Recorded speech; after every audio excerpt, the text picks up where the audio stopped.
Please help me welcome J. Lauren Norris.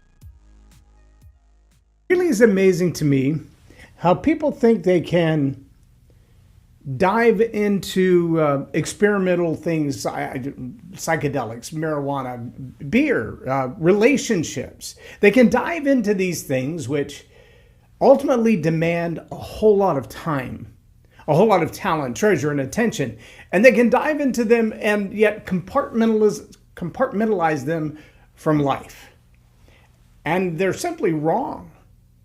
And that's what I want to talk about in this episode of Leading Leaders. Subscribe now for our extensive video library of leadership lessons promoting faith, family, and freedom. I'm J. Lauren Norris with Leading Leaders podcast, and it really is fascinating to me how many people think, I can take on this new practice, this new habit, this new relationship, and it won't impact the other areas of my life. Well, I'm going to tell you something as a 25-year addict myself that I know to be experientially true, and all the research and all the conversations and all of the coaching clients that I've dealt with in this area will confirm that it's true. And I think it would be fascinating if you could show to me a doctor, a physician, a psychologist, a therapist who would say, no, that's not true. That once you become addicted to something, it kind of takes over everything. Now, I'm going to throw some real challenges into this concept, and that is, there are those who are addicted to their work. There are those who are addicted to specific types of relationships, drama. There are those who are addicted to reading, and there are those who are addicted to science. Some would say that a workaholic has an addiction to the work that they do. And some of those addictions might be perceived by the public, by the masses, even by your boss, to be good, strong, healthy addictions. The challenge that I have with that perception, with that notion that addictions are healthy, is simply that I've watched addicts, including this one, who will set aside rationale, wit and wisdom, completely cast them aside to follow the nature of the addiction. Now, what do I mean by that? I often use the illustration that an addict, let's say an alcoholic, who's had a case of beer while watching the first football game on a Saturday, will finish that game and finish that case of beer and realize, I'm out of beer. And they will take their child and strap them in the back seat of the car and drive to the local liquor store to buy another case of beer. And then drive back home, knowing they've already had one case of beer and now they're about to drink a second case of beer, with no thoughts whatsoever of what would happen if I rolled through a stop sign, my turn signal wasn't working and I didn't know it. I don't know how many of you know this, but once you get in the car, it's really hard to see your turn signals to know if they're working or not. And because they're bulbs and they can go out whenever they want to, especially LEDs, which are supposed to burn for 10,000 hours and tend to go out when they're not supposed to, it's really hard to know when you get in your car if your turn signal is out. But if a law enforcement officer were to see that turn signal and you rolled through a stop sign or just driving down the road, didn't use it, they might pull you over and go, hey, just want to let you know your turn signal is out. And that, not necessarily criminal activity, but causes you to engage with a law enforcement officer after having had a case of beer. None of that runs through your mind when you think, I got 8 minutes to get back before the next game starts. None of that goes through your mind. The addict is thinking, how do I feed the need of the addict? They're not thinking, what if I get pulled over for a turn signal or a tail light or I'm rolling through a stop sign? What if I'm involved in an accident? Because here's the secondary what if that they're not even pondering, and that is, what happens to the custody of my child if I'm feeding my addiction to get some more beer while I roll through a stop sign, get pulled over, get arrested for being intoxicated behind the wheel of a car, and now my child goes where? See, none of that is in the mind of the addict. The addict is only thinking, I need my fix. And I'm going to tell you, even the things that we consider a good addiction, being a workaholic, being in the gym on a regular basis, reading 5,000 books a year, some of those things, those practices, those habits, those are beneficial for your body, mind, and soul. Awesome. Good idea. But the minute they switch into that addiction, here's the threat. Here's the warning that I give to you as a leader. They don't remain compartmentalized. They don't become the thing that inspires you to move forward. They become the thing that takes every ounce of your energy, all of your wit, all of your wisdom, all of your thinking skills. An addiction, a true addiction, will take over your habits, your behaviors, even your thought processes. You'll be sitting in some of the most important high-level meetings being tasked mentally to think through processes that only your mind can acquire, things that only you could master. And yet, that addiction will be screaming in the background. Feed me, feed me, feed me. You're looking at your watch going, my next class at the gym is this time. I've got to get on my way. I've got to be going. Or that opportunity to finish this project. The deadline is Monday, and if I don't have it finished, then I don't get the award. I don't get the promotion. I don't get the acknowledgement. I don't get the accolades. And whatever it is that drives you in your addiction, whatever the outcome of the addiction is, the weight loss, the looking more fit, the fitting in those better clothes, the showing up at the gym. And I've talked to people who have fetish level addictions for their physique. I've talked to people for whom that fetish level addiction has driven them into unseemly behavior. Affairs, posing for magazines that are inappropriate, doing things that they will look back on and go, I cannot believe I did that. And yet, if you unravel the thread far enough, what you find is that that behavior, as inappropriate as it was, as dangerous to relationships, to family, to income, to career, as reckless as it seemed in the moment, it was driven by a deeper desire. It was driven by something way deep down inside, a screaming voice inside the head, a yearning in the body, an emotional behavioral connection that said, I got to get that fix. I've got to be seen by those people. I've got to be recognized for this thing. I've got to receive or achieve that level of accomplishment and award. And when those things drive your behavior, not strategic thinking, not tactical maneuvering, not building relationships that have long-term value. No, it's none of that. It's the desire to achieve that finite thing of the addiction. Is it the next high? Is it the next relationship? Some people, and I hate to say it this way, it sounds really grotesque, but for some people, the addiction is their body count. Sorry, that's just true. For some people, their addiction is not getting caught doing whatever it is that they're doing that's unseemly. For some people, the addiction is, like I said, the work, the job, the accomplishments, the next degree program. And many of those things seem like, well, how could you knock somebody for wanting to get their PhD? Well, it's not that they're wanting to get the PhD is a problem. The question is, number one, why? And number two, what are you willing to sacrifice to get it? Is your motivation to get it to satisfy some yearning within your soul or to prove something to somebody else? Is it to accomplish more than someone that you've picked out as an opponent? Or is it that you really need to know these things to change the quality of your life and the life of others around you?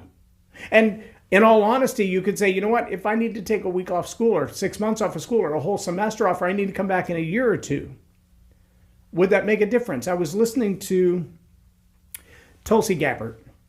Tulsi Gabbard was talking about being elected to Congress before her 20th birthday. I believe that was right. But very, very, very young. The earliest elected official in Congress from Hawaii as a female.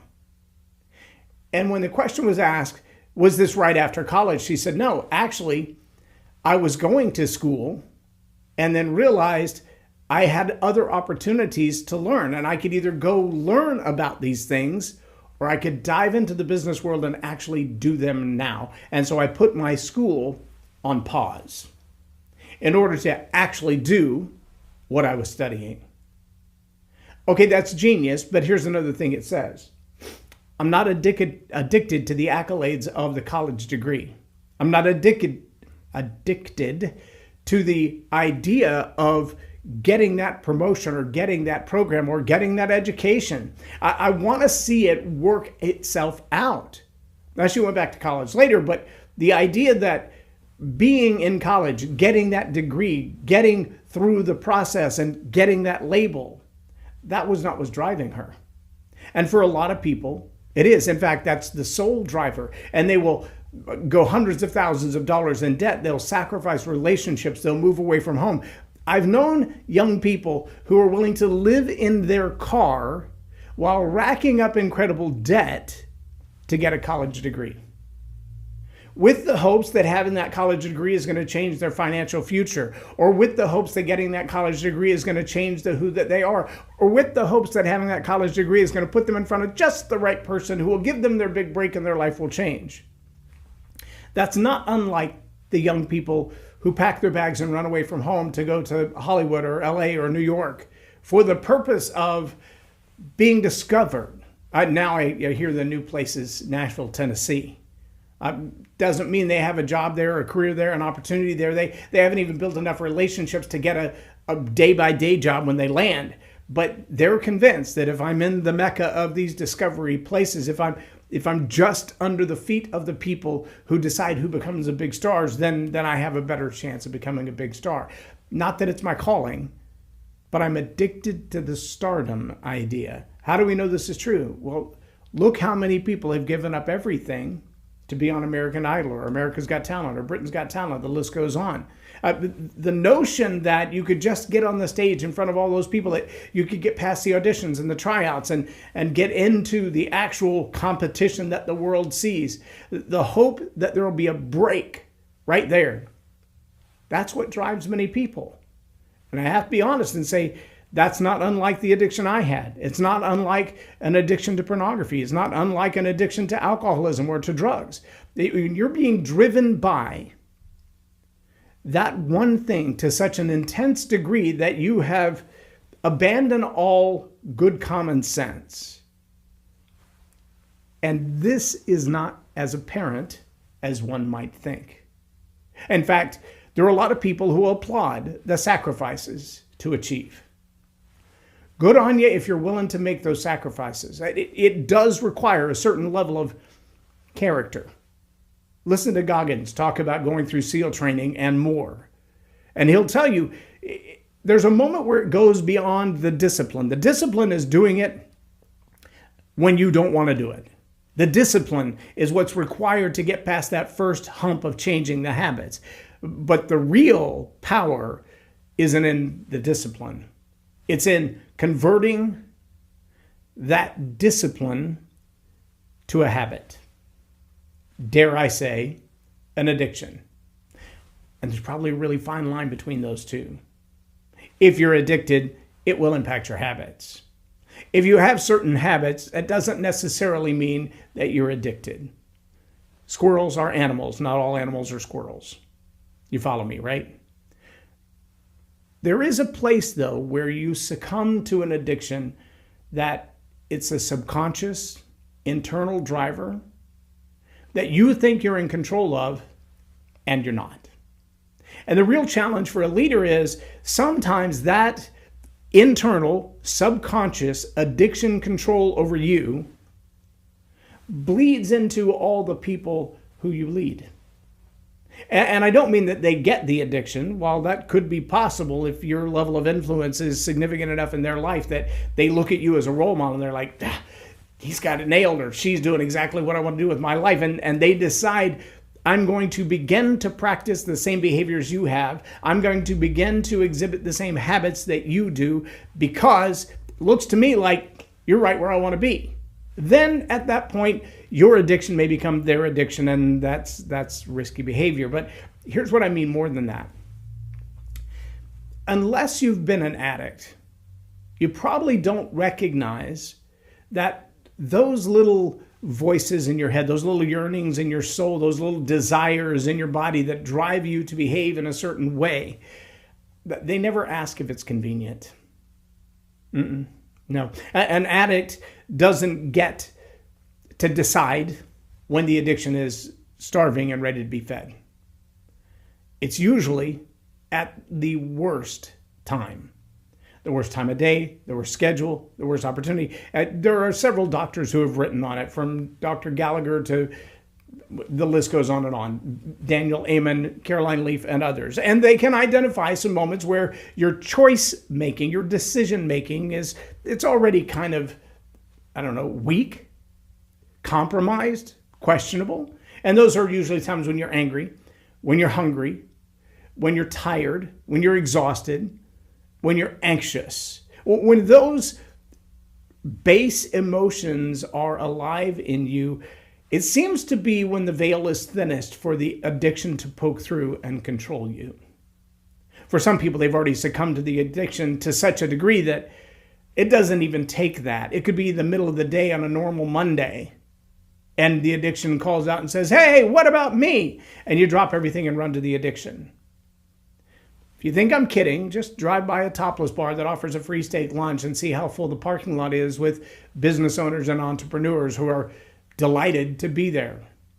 I actually had my job threatened one time because a particular district manager, part of his way of growing the business was to take all of his clients to the topless bar on a Thursday and buy them a round of drinks while the restaurant fed them steak and the ladies served other things. It was an addiction for them. And when I came on board, I said, that's not happening on my watch.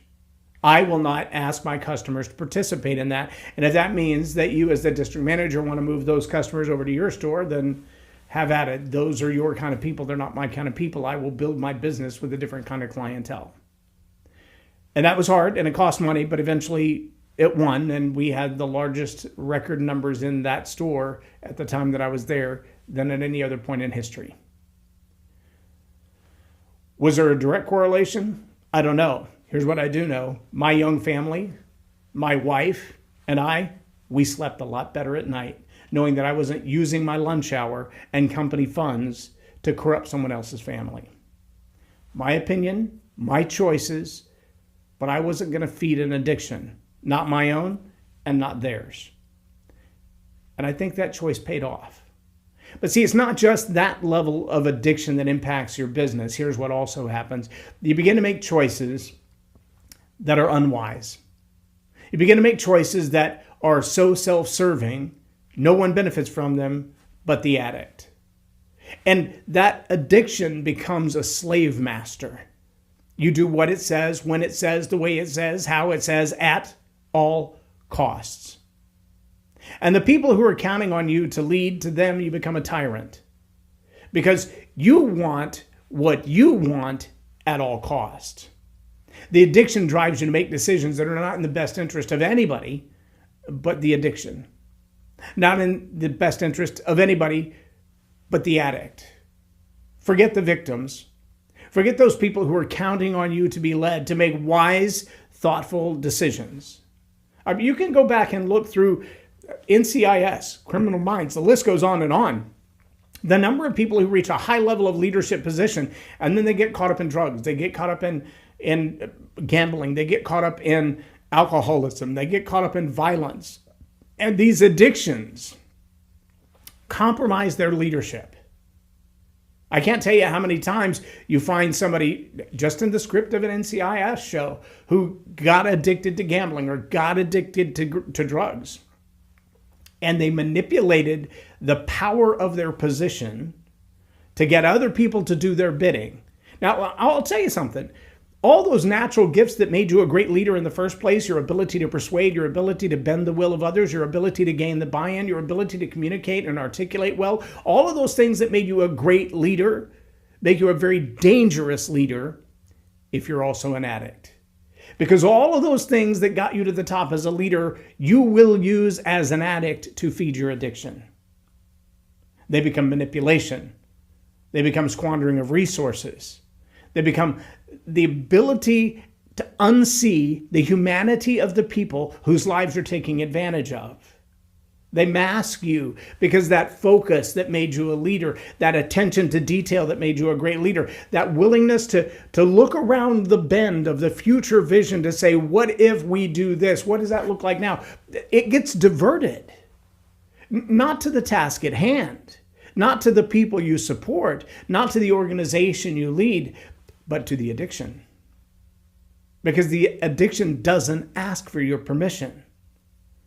It is a slave master. It will drive you to do what you in no other circumstances would do. Beyond all common sense, beyond all strategies and tactics, you will do what the addiction demands that you do. Because you're an addict and you don't have a choice. And the fallout may be a divorce. It may be the loss of a company. It may be the squandering of resources in a company. It may be that you lead other people to do what you know to be wrong because you're feeding your addiction and not what's good and right and moral. And I'm just telling you right now, if you lead an organization and you've got people on your team who are struggling with addictions, get them help. Get someone in their life who can recognize the addiction and help them walk out of it. There are ways to break addiction. There are a lot of different ways to break addiction. I do it through a faith-based model that walked me out of my own addiction.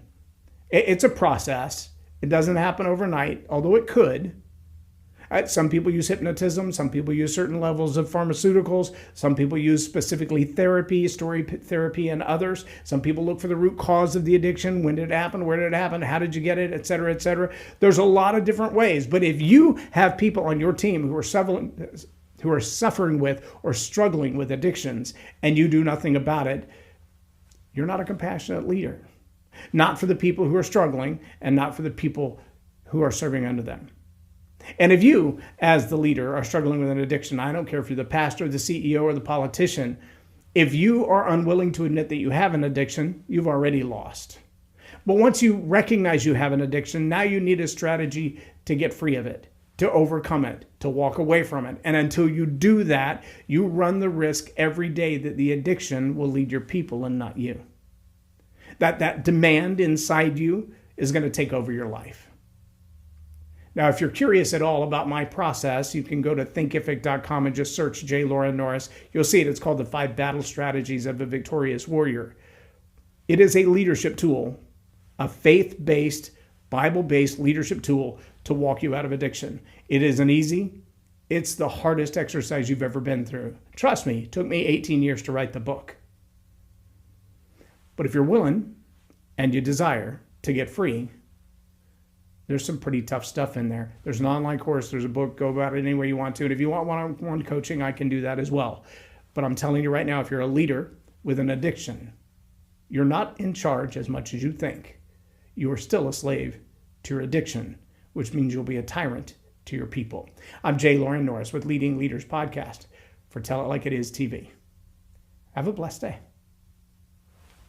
Subscribe now for our extensive video library of leadership lessons promoting faith, family, and freedom. I encourage you to go to storypoweracademy.com and check it out. Look at the different classes, the different levels, the different things that are available. You can take a lot of them a la carte. But spend some time there and see if that's the kind of thing that would change the way you communicate as a leader, as a pastor, as a counselor, as a political leader. And if that will help you, I'd love to have a conversation with you. Again, only 10 people in the elite speakers. You will have to apply for that. But if you're a candidate, I'd love to have that conversation with you. I'm J. Loren Norris with Story Power Academy. I look forward to seeing you inside.